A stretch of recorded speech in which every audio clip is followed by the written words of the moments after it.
Welcome to ECNTRADE daily video. Before we begin, it should be noted that any advice is of a general nature only and that your personal circumstances have not been taken into consideration.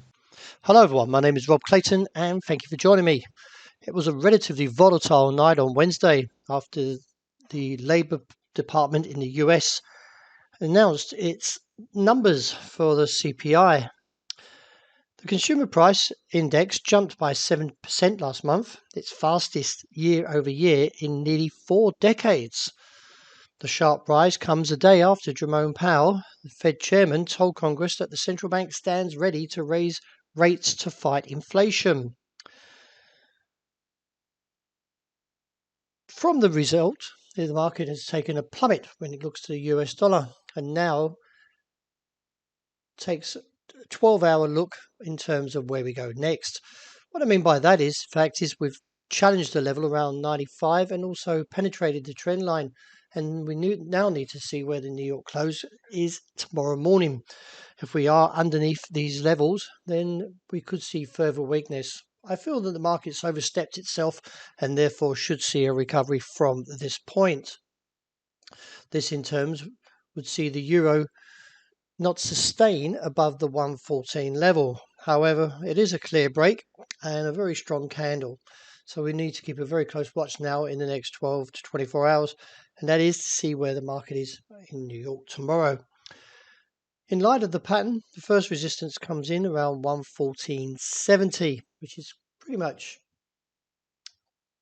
about 30 points away. The Australian dollar has also taken out the 60-day moving average as it trades now around 72.88. I like to sit on the sidelines just for the moment and see how the market plays into this resistance area, due to the fact is that the MACD is still very much flat. However, we need to see where the close is tomorrow morning, and if it is underneath the 60-day moving average, which comes in roughly around 72.60-70, then that would indicate that the move overnight was a false break, and see if the market can challenge back towards that bottom side of the range. However, a close above this level tomorrow morning would give some concern that we could be seeing 73.30 on the cards before any bearish sentiment returning. Also overnight, $yen reaches its objective, which was at 114.60, as we're now trading around 114.50. Also see where the market is tomorrow. So it is really a bit of a sit on the sidelines outlook for the next 24 hours just to see where the New York close is. Still, the market closing underneath 114.60 would see further indication down to 113.80 and reassess from there. Sterling, very strong overnight as it breaks above the 137 handle and now looks towards 137.70-90 as an initial objective. I've been bullish relatively due to the lack of pullback, and the market still relatively firm as it rises now for the start of this year and looking towards that top side and reassess from there, as a bull trap could be waiting around that 137.70-90 area. Mixed price action for CAD yen. The market has now posted a gravestone doji and therefore could see further weakness into the coming session and look down towards the region of around 90.70 as initial target and reassess.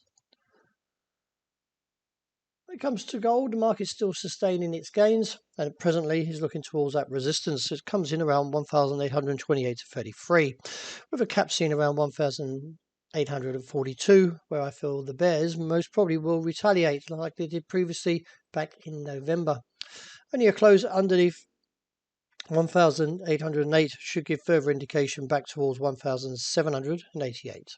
And finishing up with oil, well, the market still maintains its bullish gains. It now closes in on the objective, which was seen around highs of October, which is about $83.50 to $84 a barrel, and reassess from there.